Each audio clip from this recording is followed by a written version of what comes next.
Okie dokie. So we're going to finish up chapter 9.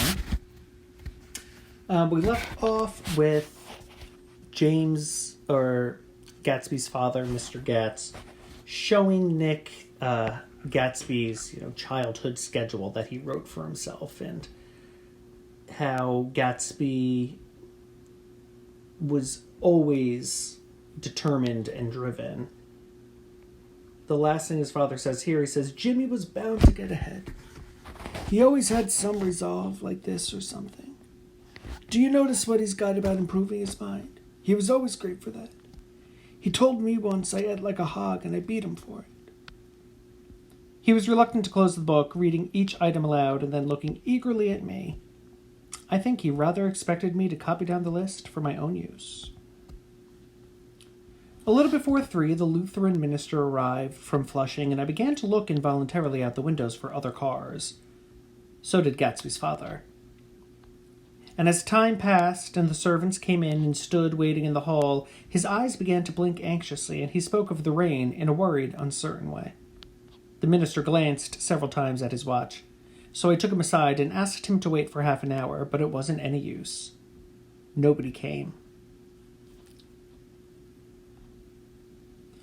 About 5 o'clock, our procession of 3 cars reached the cemetery and stopped in a thick drizzle beside the gate. First, a motor hearse, horribly black and wet. Then Mr. Gatz and the minister and I in the limousine. And a little later, 4 or 5 servants and the postman from West Egg in Gatsby's station wagon, all wet to the skin. As we started through the gate into the cemetery, I heard a car stop, and then the sound of someone splashing after us over the soggy ground. I looked around. It was the man with owl-eyed glasses whom I had found marveling over Gatsby's books in the library one night 3 months before. So the owl-eyed man, the only of Gatsby's guests who comes to Gatsby's burial service, out of all of them. And he's also, if you remember, the only one who kind of saw through Gatsby to who he really was from the start. I'd never seen him since then. I didn't know how he knew about the funeral or even his name. The rain poured down his thick glasses, and he took them off and wiped them to see the protecting canvas unrolled from Gatsby's grave. I tried to think about Gatsby then for a moment, but he was already too far away, and I could only remember without resentment that Daisy hadn't sent a message or a flower. Dimly I heard someone murmur, "Blessed are the dead that the rain falls on," and then the owl-eyed man said, "Amen to that," in a brave voice. We straggled down quickly through the rain into the cars. Owl Eyes spoke to me by the gate. "I couldn't get into the house," he remarked. Neither could anybody else. "Go on," he started. "Why, my God, they used to go there by the hundreds." He took off his glasses and wiped them again outside and in. "The poor son of a bitch," he said. One of my most vivid memories is of coming back west from prep school, and later from college at Christmas time. Those who went farther than Chicago would gather in the old dim Union Station at 6 o'clock of a December evening with a few Chicago friends already caught up into their own holiday gaieties to bid them a hasty goodbye. I remember the fur coats of the girls returning for Miss This or That's, and the chatter of frozen breath, and the hands waving overhead as we caught sight of old acquaintances, and the matchings of invitations. Are you going to the Ordways, the Hersheys, the Schultzes? And the long green tickets clasped tight in our gloved hands. And last, the murky yellow cars with the Chicago, Milwaukee, and St. Paul Railroad, looking cheerful as Christmas itself on the tracks beside the gate.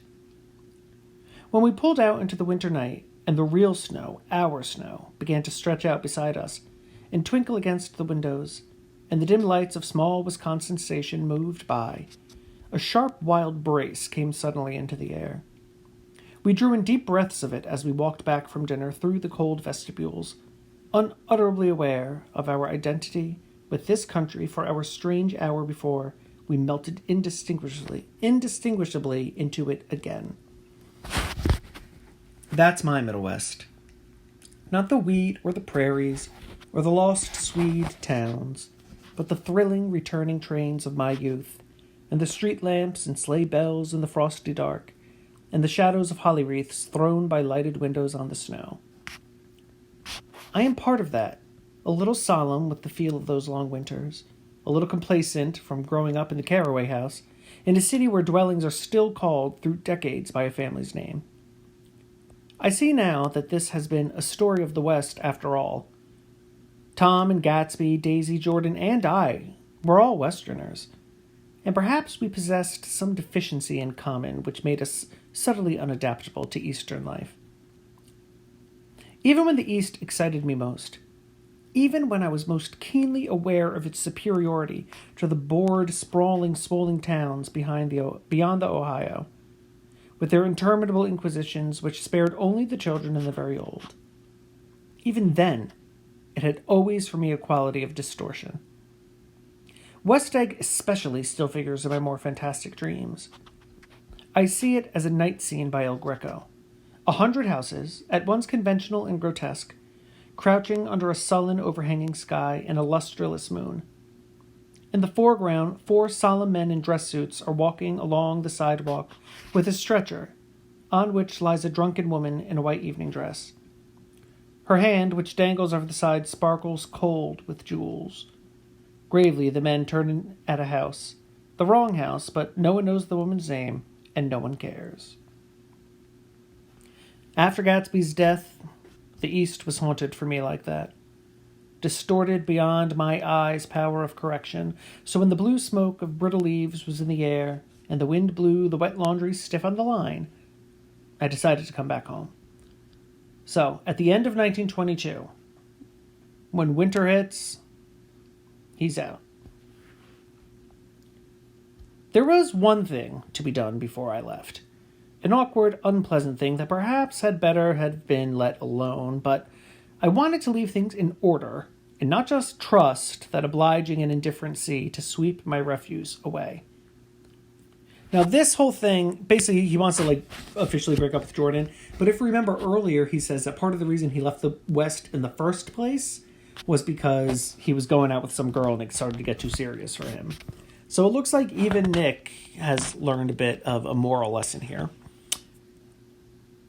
He says, I saw Jordan Baker and talked over and around what had happened to us together, and what had happened afterward to me, and she lay perfectly still, listening in a big chair. She was dressed to play golf, and I remember thinking she looked like a good illustration.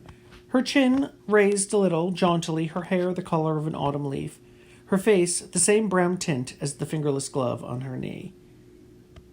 When I had finished, she told me without comment that she was engaged to another man. I doubted that, though there were several she could have married at the nod of her head, but I pretended to be surprised. For just a minute, I wondered if I wasn't making a mistake, and then I thought it all over again quickly and got up to say goodbye. Nevertheless, you did throw me over, said Jordan suddenly.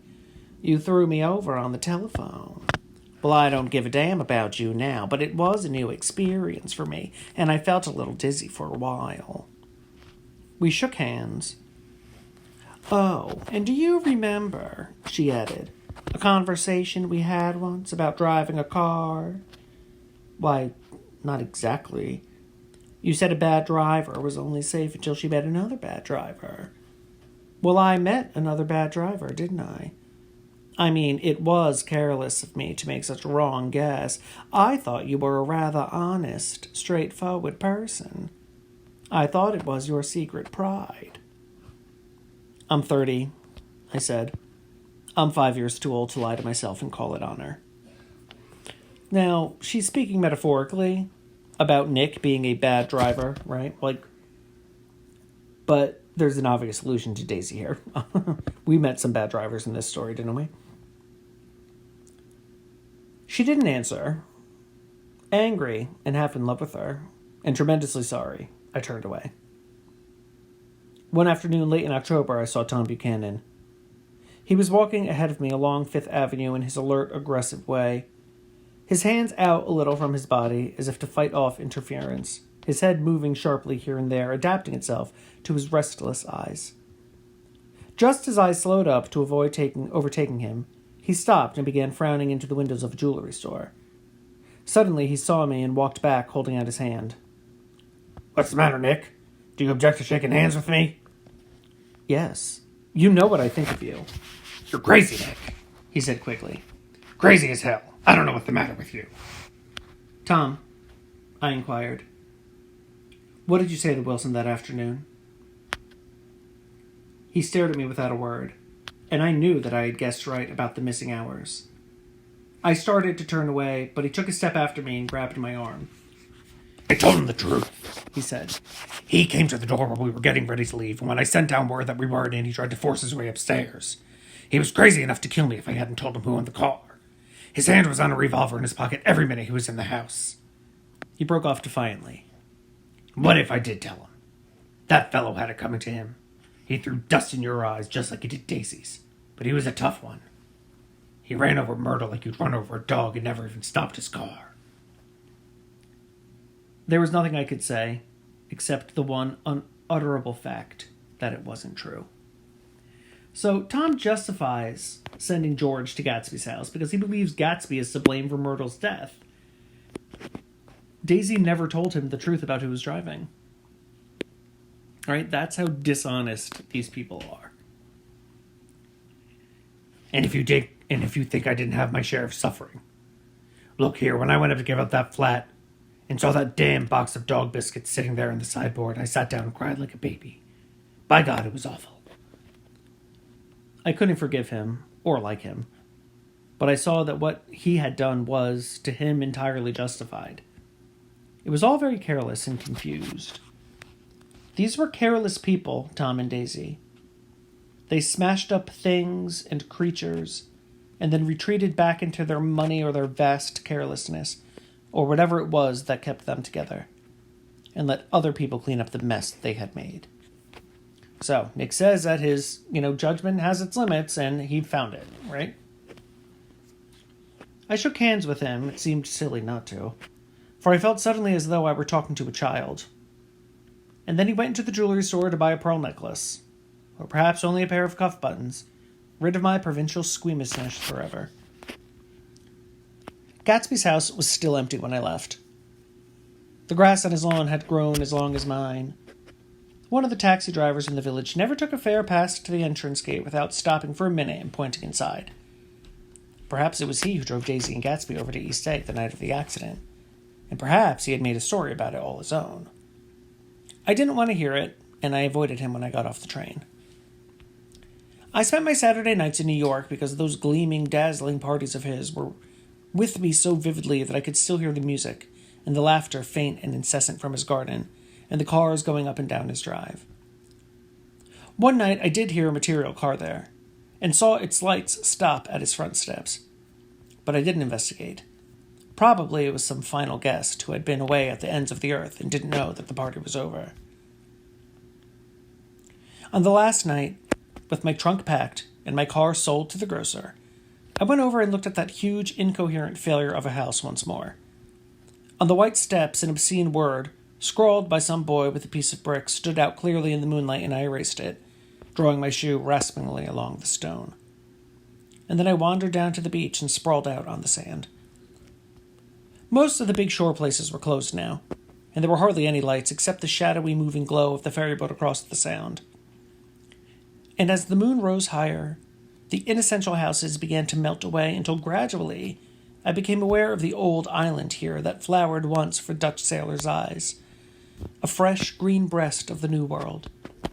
Its vanished trees, the trees that had made way for Gatsby's house, had once pandered in whispers to the last and greatest of all human dreams. For a transitory, enchanted moment, man must have held his breath in the presence of this continent, compelled into an aesthetic contemplation he neither understood nor desired. Face to face, for the last time in history, with something commiserate to his capacity for wonder. And as I stood there brooding on the old, unknown world, I thought of Gatsby's wonder when he first picked out the green light at the end of Daisy's dock. He had come a long way to this blue lawn, and his dream must have seemed so close that he could hardly fail to grasp it. He did not know that it was already behind him, somewhere back in that vast obscurity beyond the city, where the dark fields of the Republic rolled on under the night. Gatsby believed in the green light.